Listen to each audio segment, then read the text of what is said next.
Hello and welcome back to Tearaway Unfolded. This is Bio Enchanted, and I'm finally getting back to this. I know it's been a while since I've done a Let's Play video. It's been a very, very hectic year.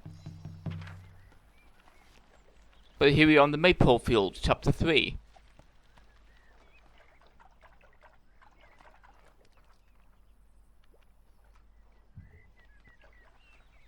It's quite a nice area, this. It's actually quite unique in the rest of the game as well, but we'll see why that is in a minute. This is just me kind of getting back into the controls. It's been a while since I played this.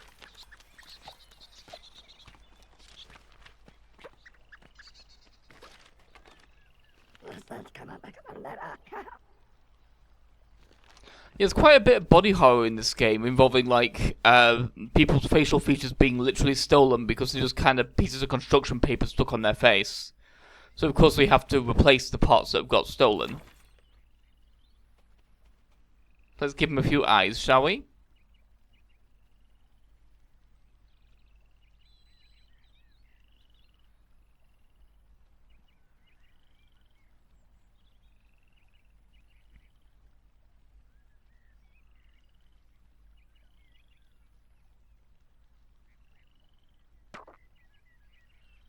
Just to make sure that he has plenty of spares in case he gets stolen again, let's give him more eyes than he really needs, shall we?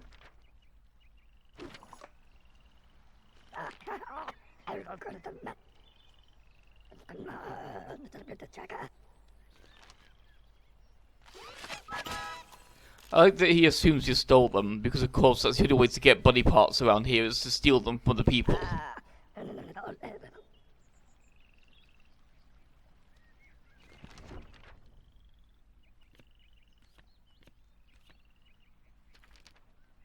So the shape, shall we? Give him a little decoration. There we go, that's a lot better. Let's go for a bit of a Bane look.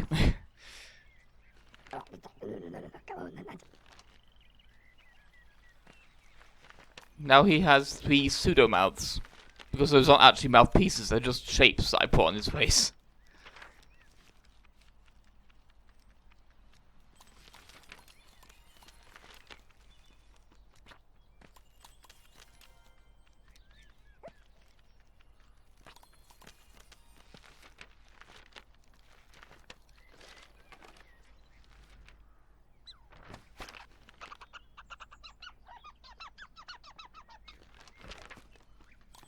Here we have a tutorial squirrel friend again. Been a while since we've spoken to him.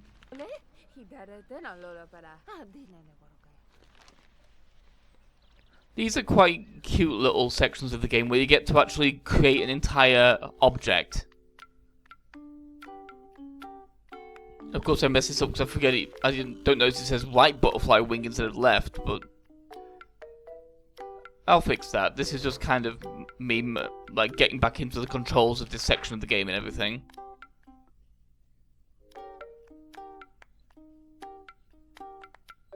So also change the colour because we don't really want a black butterfly. I mean, it's unusual, but it's also not very pretty. The way this works is we actually draw on the trackpad on the PS4 controller. It actually gives you a surprisingly, it gives you a very good amount of control over how the shape develops. A lot more than it would be if you're having to use the light to draw it. The light's more for larger changes, like moving entire objects around and shrinking them and growing them and things.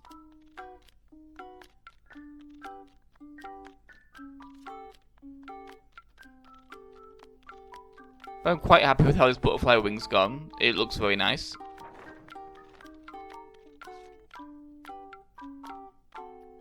A little gaudy, but yeah. I think a little extra decoration to it beyond just making the general shape, because I want to really put some effort into it.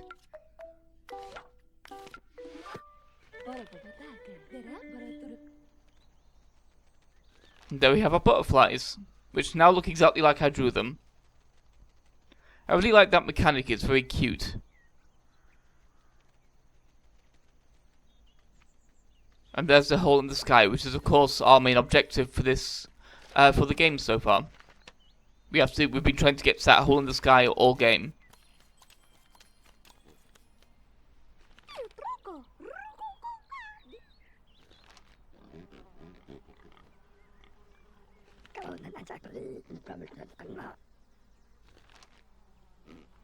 I quite like the accordion design of the pig. It's very, very cute, and also very reminiscent of a lot of like papercraft things you do as a kid as well, where you do that little accordion thing to make like decorations and things. It's very nostalgic. But of course his left eye is swollen, so we have to make it match his right eye. Or at least make it a lot smaller anyway. There we go.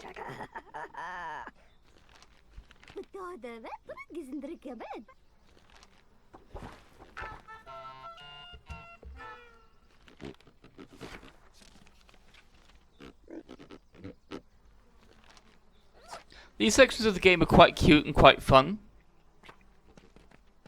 First, I kind of want to explore a little bit. There's not really much up here.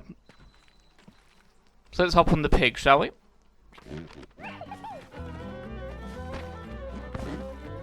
I quite like the music in these sections. And the fact that the pig just flattens everything as well.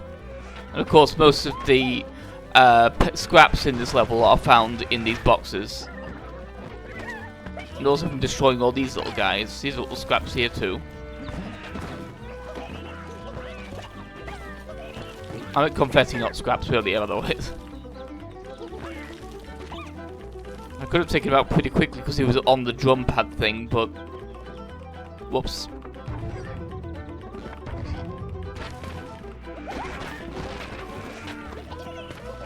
I'm going to try not to leave it as long between videos in the future. It's just been a very, very bad few months.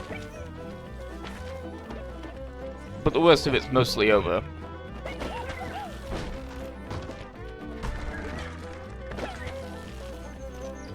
So I'm going to hope to get back into this a lot more consistently.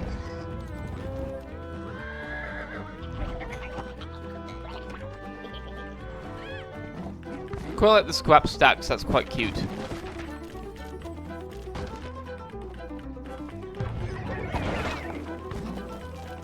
And it's quite satisfying doing that as well as launching yourself into them.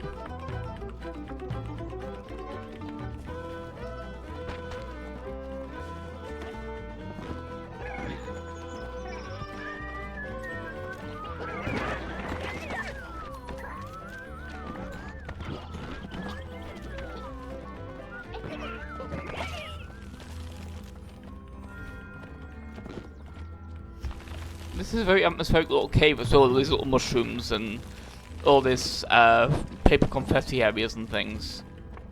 No, all these little paper vines, rather.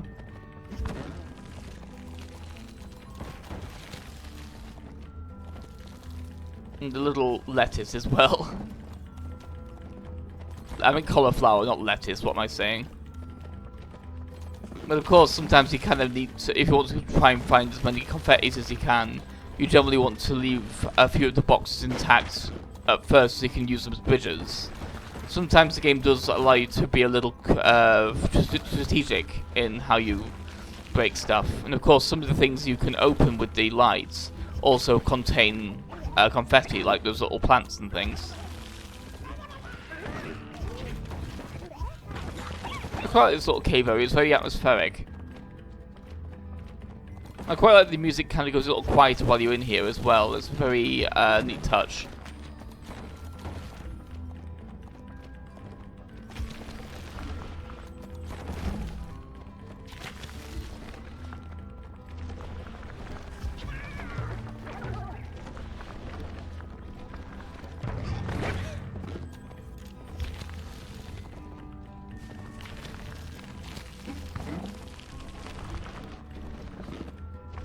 Making sure I haven't missed anything obvious around here. Like, of course, these boxes are kind of have quite a lot of confetti in them, so I want to get as many of them as I can, because it'll make things easier to afford body parts later on for adding to people.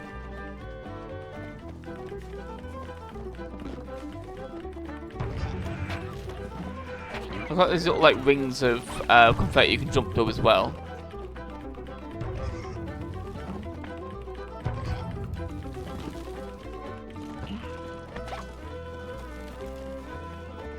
This is quite satisfying. I was quite happy with that photo. It was a complete accident, but I was happy I got it. I like that little guy with the binoculars as well. There's a lot of very cute visuals in this game. This is why I really enjoy going through it. And why I'm glad I got back to it. It's just, the game generally has a lot of charm to it.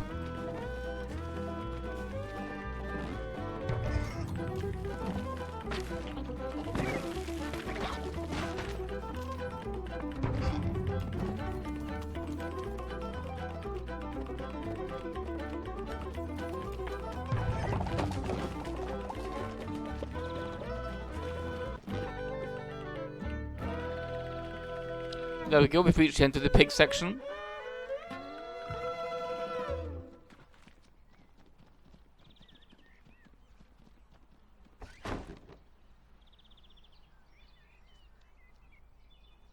So let's leave them to it, shall we?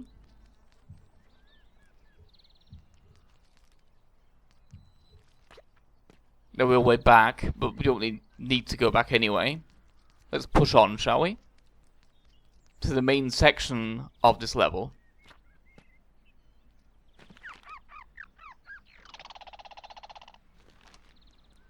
That'll come in later on, actually. But for the most of the game, you don't really need to buy lenses. That's generally 90% optional.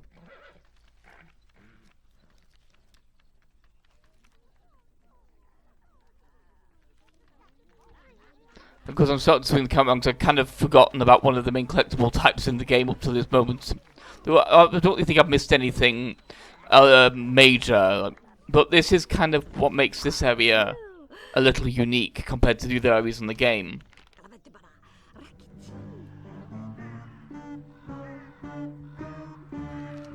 Oh, looks like there's a place for crows in this story after all.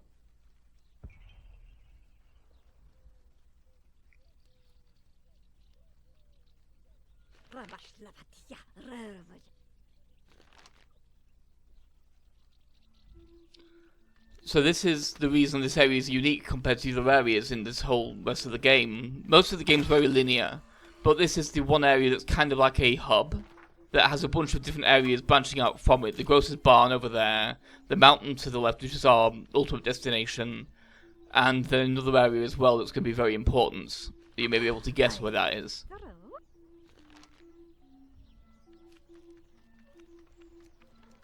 I'm just going to be spending a bit of time exploring this area because there's a lot to explore and a lot of little side quests dotted around here as well. Like this one. Let's find an elk for him, shall we? In case you've forgotten, because it's been a few months since I've done one of these videos, those white objects that you can colour in by taking photos of them, they are papercraft objects that you can unlock, that you can kind of print off at home and build with actual paper. You kind of unlock the instructions for them as you take those photos, and as you colour them in.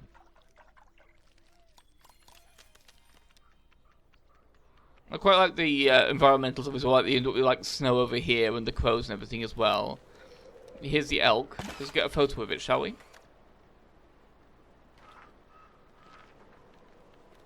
There's actually a lot in this area that we can't do yet.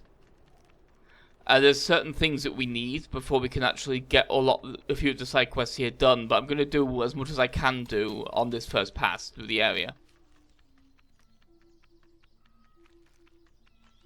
Because most areas you tend to go through once and then you're kind of done with them, but this is the one area that you go back to multiple times.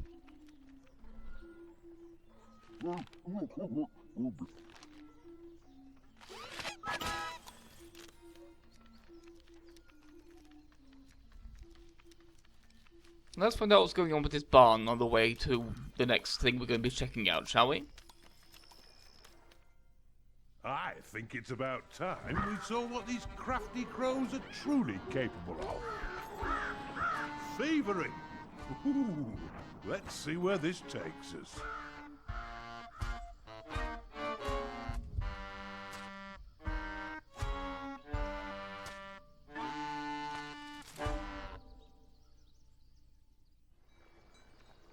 And of course, there is the last area that we can get to through this area. The mountain, the barn, and that mysterious gate.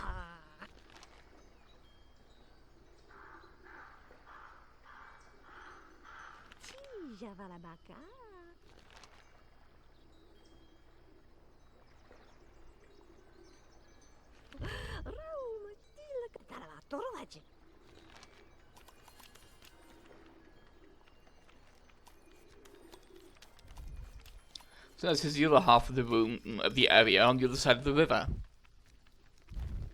There's actually something to check out over here. A little bit of a secret.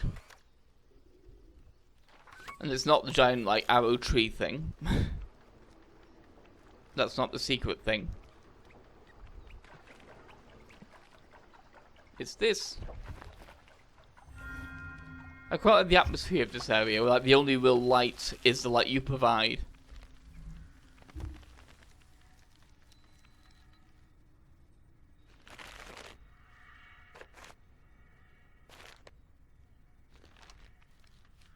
So let's awaken this whole area, shall we, by waking up all the sleeping plants.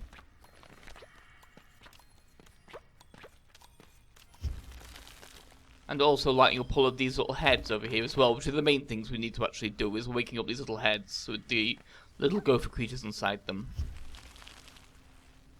But these plants are nice to awaken as well, because they add a little light to things. And they're pretty.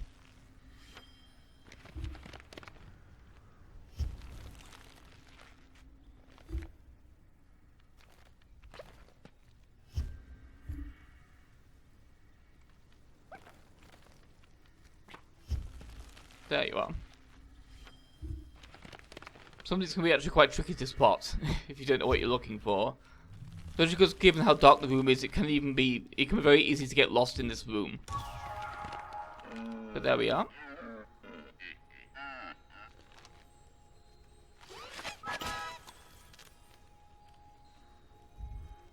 Now we have met the Sacred Elk, which is a completely optional thing to do. I quite like that little area, but now of course I'm lost in this room and can't remember where the exit is.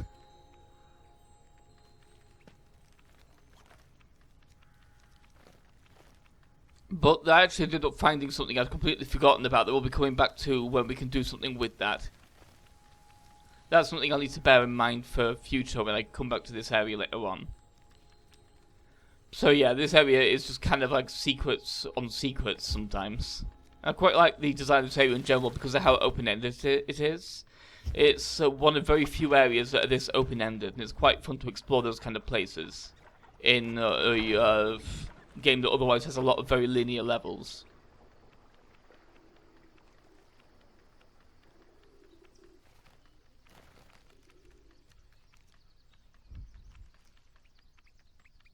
So we've got one more side quest I think we can do here. But let's also check out these areas as well. And of course, let's not forget to take a photo of that thing over there.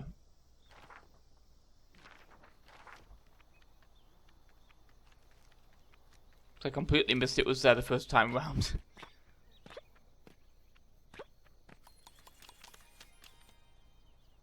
And of course, we have a little hidden object here.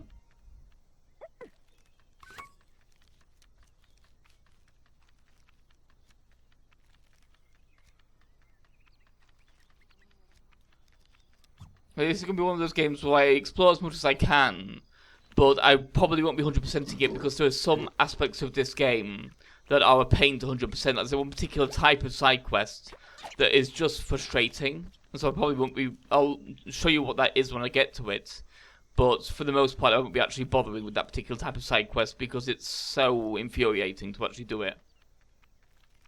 It's kind of the nadir of the whole game. But we'll get there when we get there. Let's find the remaining gophers for this guy, shall we? But of course, they're all actually very close to him, which is kind of like easy to... you can kind of expect them to be scattered all over the moor, but they're really not. They're in a variety of little areas, but for the most part, they're fairly close to that cage. So if you're going too far away from the cage, you're kind of going the wrong direction. And you're just going on a bit of a wild goose chase, and you'll just get frustrated trying to find them. I like the little bouncy playpen though, it's very cute. I do like the little speech bubbles as well that you get for when you do certain things in this game. It's a very cute aesthetic. But here we are with the final of the 3 gophers.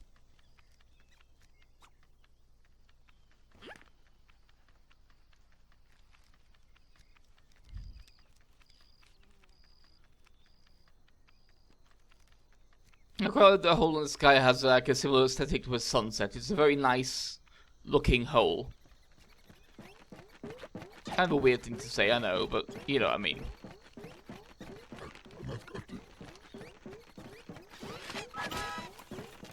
There we go, that's all the side quests we can do around here for now. So let's move on, shall we? To the first area we can get to from this hub area. So let's approach St. Swithin's Moor and see what this area has to offer. And what our main obstacle is going to be.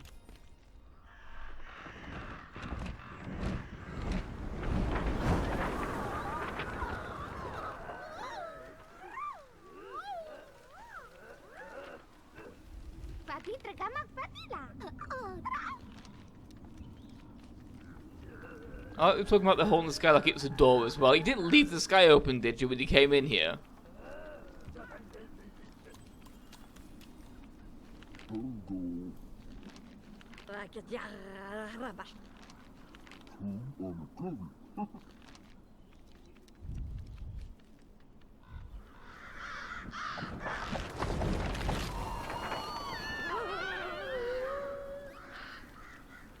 I quite like how the NPCs go blown around as well. It's very because everything's made of paper. Of course, the gust affects anything that's not got enough structure to it. So that includes the NPCs as well. But we'll see what that really means when we actually get to playing through St. Swithin's Moor, which will be in the next video. I quite like the crown showing on the shield as well that we created for the Squirrel King. But now we've reached the next bookmark.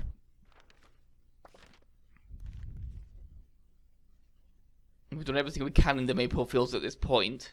So, next time, we'll be exploring St. Swithin's Moor. So look forward to that. And I'll see you next time as we explore the first major area branching off the Maypole Fields. Goodbye.